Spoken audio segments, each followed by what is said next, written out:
Hi guys, welcome back to another episode of Tubby Guy Outdoors. Before we get things going, I wanted to give a shout out to Amanda. Hi sweetie, hope you like the show.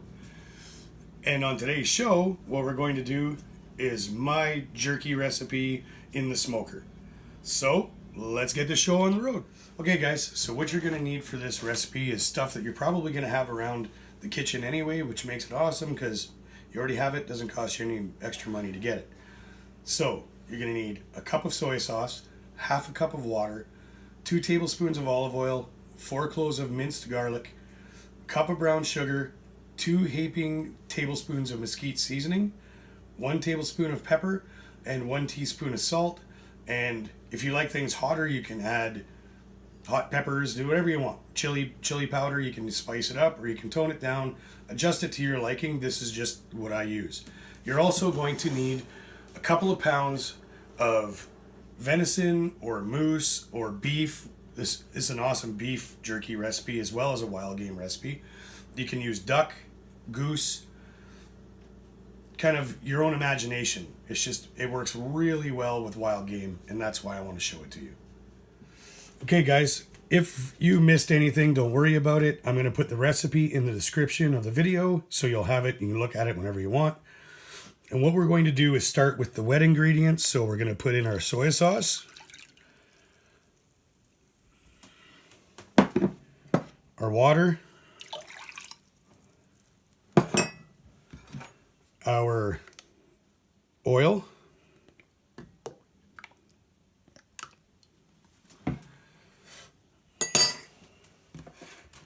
our brown sugar, our mesquite seasoning, and our garlic.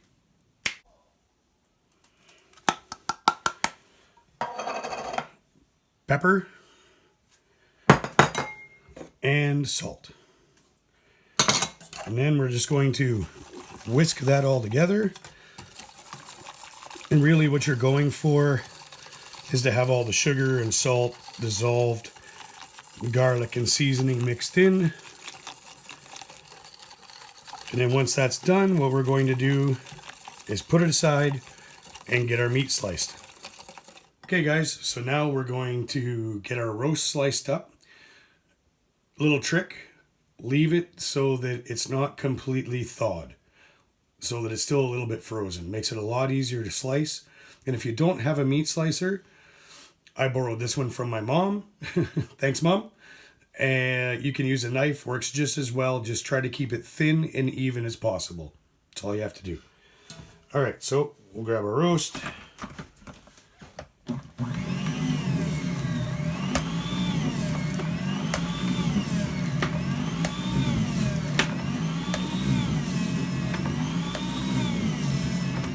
Okay, guys. So here's what your roast is going to look like. Nice and thin, nice and uniform. That's what you're going for. Okay, so we're going to set that there. Pull out a container. Bring back our marinade. Give it another stir. Make sure it's all good and mixed in.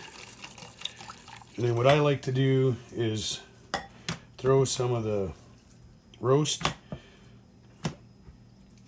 in first, dump a bit of the marinade on.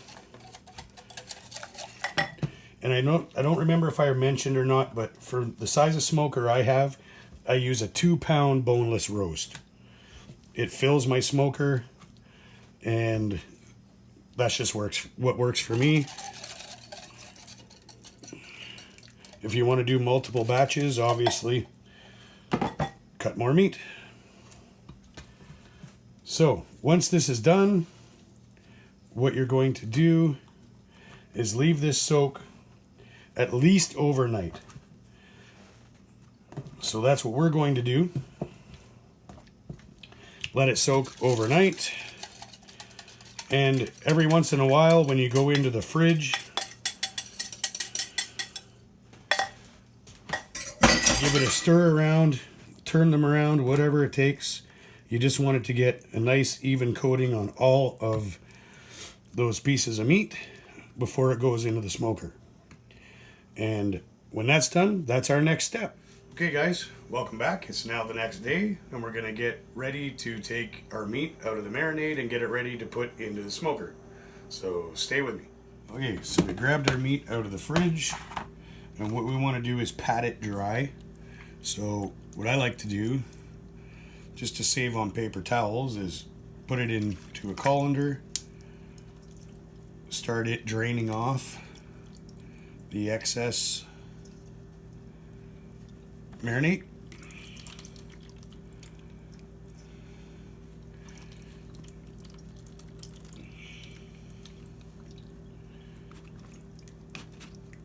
And then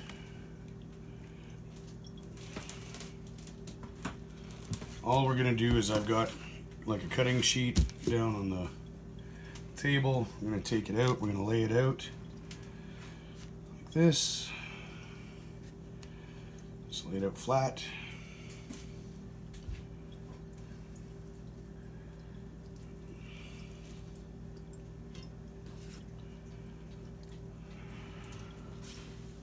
Take some more paper towel and just pat it dry.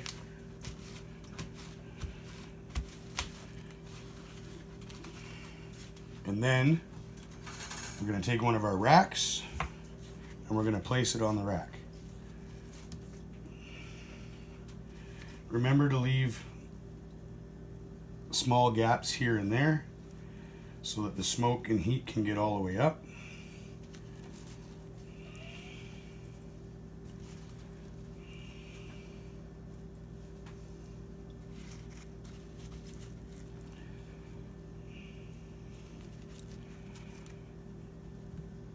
That, and we're going to just carry on the process of patting dry, putting on the racks until everything's full,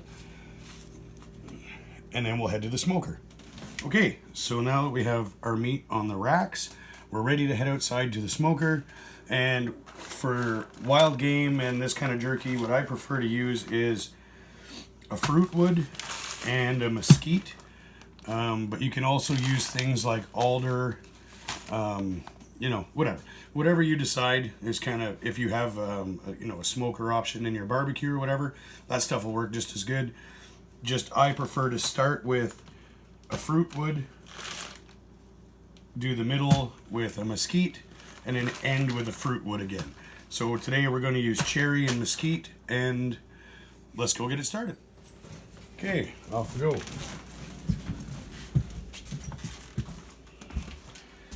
So a couple of days ago, when I came up with this video, the grass was showing. A lot can change in a couple days, especially in Ontario.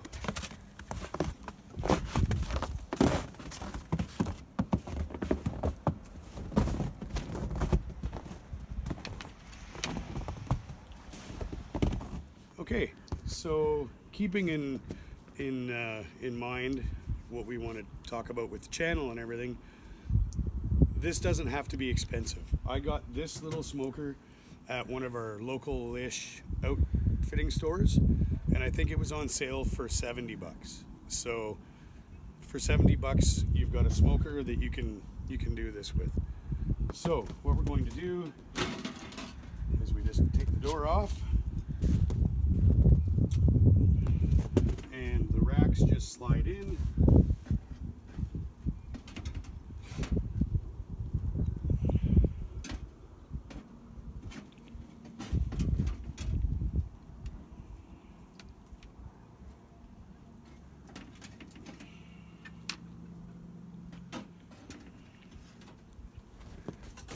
Door back on.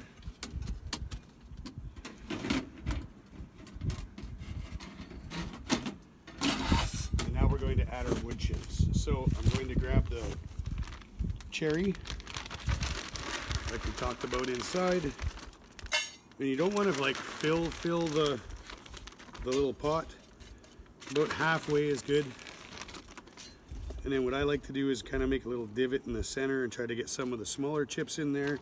And then that'll start smoking fairly quickly. and then it goes onto the element, and that's it.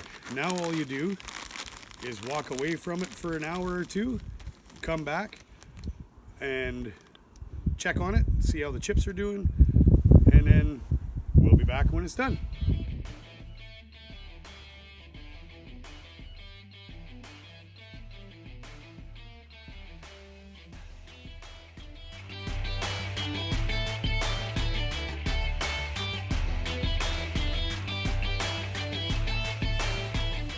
Okay, so we're about to change out chips. I kind of got ahead of you guys and already dumped out the old chips, but I'm pretty sure you can figure that part out. So we're gonna add the mesquite now. So this is kind of our middle smoking phase. And while we're at it, I guess, we'll have a quick peek at how they're doing. And as you can see, going nicely. I think what we'll do is we'll just flip them around. And this is a pretty good idea to do. Put the bottom one to the top and the top one to the bottom and switch the middle two.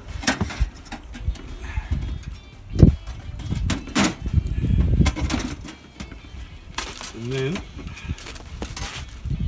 back goes the cover and walk away from it for an hour or two. Okay guys, so we're gonna switch out the wood chips, and normally I would have like an old metal coffee can or something to put it in because they're still pretty hot, so you don't want to just, but since we got a crap load of snow late yesterday and last night and it's not gonna hurt nothing, we'll just do that with it. And get our wood chips.